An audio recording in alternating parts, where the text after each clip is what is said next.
यहाँ पर 7 जिलों में इंटरनेट सेवाएं जो है बंद कर दी गई हैं। 2 दिन और इंटरनेट सेवाएं जो है बंद रहेंगी। 19 फरवरी रात 12 बजे तक के लिए पाबंदी लगा दी गई है।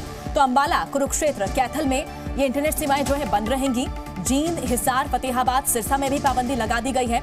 तो 13 फरवरी से जो किसानों का ये आंदोलन शुरू हुआ है, तभी से देखिए जो ये फैसले लिए गए हैं। हरियाणा के कई ऐसे जिले हैं, 7 जिलों की यहाँ पर हम बात कर रहे हैं, जहां पर इंटरनेट सेवाएं जो है प्रभावित रहेंगी। यानी जो 6 दिनों से लगातार ये जो प्रदर्शन चल रहा है, इसी को देखते हुए अब इन पाबंदियों को और आगे बढ़ा दिया गया है।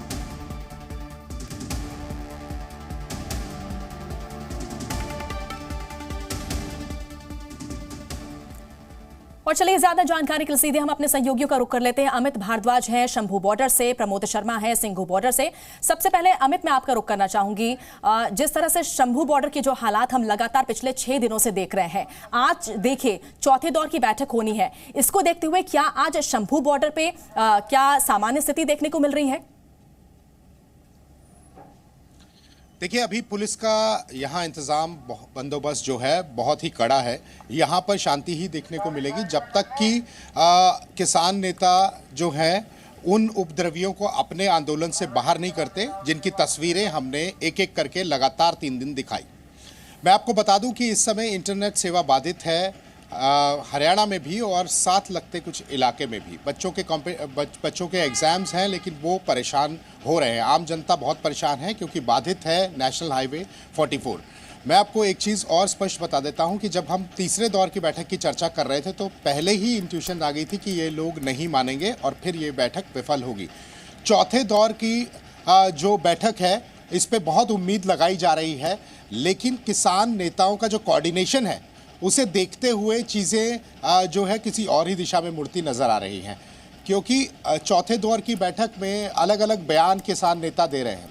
पिछली बार जो आंदोलन हुआ था उसमें जो है कई बड़े नाम जो थे, कई बड़े चेहरे जो थे किसान आंदोलन में शामिल हुए थे, चाहे वो राजेवाल हों, चाहे वो डॉक्टर दर्शन हों, लेकिन इस बार वो नहीं दिखाई दे रहे हैं। शायद कोऑर्डिनेशन नहीं है। बीकेयू उग्राहा ने भी ये बात कही कि हमसे पहले कोऑर्डिनेट करते तो हम आपको पहले समर्थन देते। तो कहीं ना कहीं यहाँ पर जो किसान नेता हैं उनकी कोऑर्डिनेशन बिल्कुल नहीं है।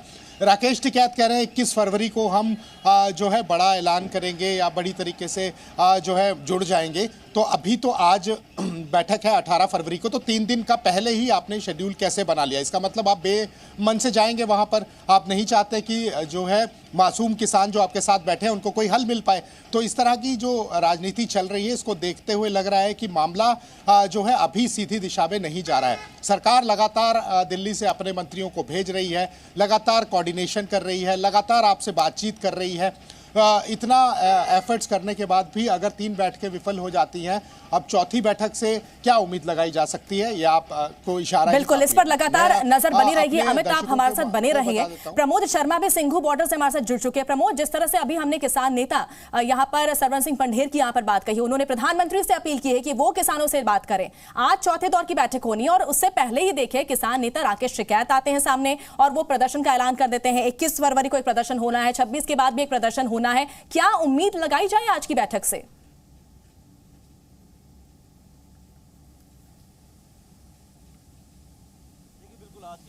प्रमोद, बैठक का नतीजा क्या निकलता है, ये निर्भर करता है कि जो किसान नेता हैं वो जो व्यवहारिक चीज़ें हैं एमएसपी को लेकर या बाकी जो उनकी मांगे हैं उसको लेकर अगर वो बिल्कुल व्यवहारिक तौर पे बात करेंगे तो ज़रूर कोई हल निकलेगा। लेकिन अगर ज़िद पे अड़े रहेंगे, और सरकार ने साफ कर दिया है कि 13 जो मांगे मानी गई थी उसमें से 10 मांगे मान ली हैं और जो 3 मांगे हैं वो ऐसी अव्यवहारिक है, उसके लिए कोई भी बिना सोचे समझे निर्णय नहीं लिया जा सकता, क्योंकि ये देश की जो कृषि के ऊपर निर्भर है और देश के करोड़ों किसान जो है उससे जुड़े हुए हैं और पूरी अर्थव्यवस्था जो है कृषि से जुड़ी हुई है।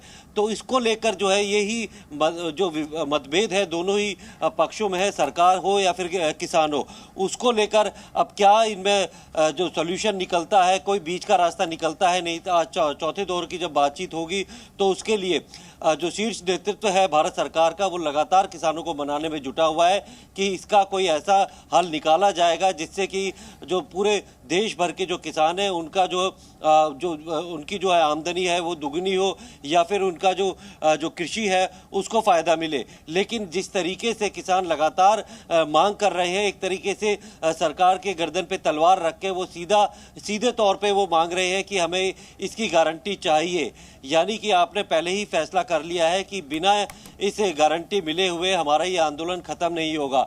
और इसीलिए जो सरकार इस बार जो आंदोलन हो रहा है इसकी जानकारी जो है भारत सरकार को भी है, जो इंटेलिजेंस रिपोर्ट है, कौन लोग जो है आंदोलन कर रहे हैं, क्या किस मंशा से आंदोलन कर रहे हैं, बिल्कुल किस मंशा से आंदोलन हो रहा है, तमाम ऐसी मांगे हैं जिसको लेकर लगातार ये प्रदर्शन का दौर जारी है। प्रमोद और अमित, बहुत बहुत शुक्रिया हमारे साथ जुड़ने के लिए।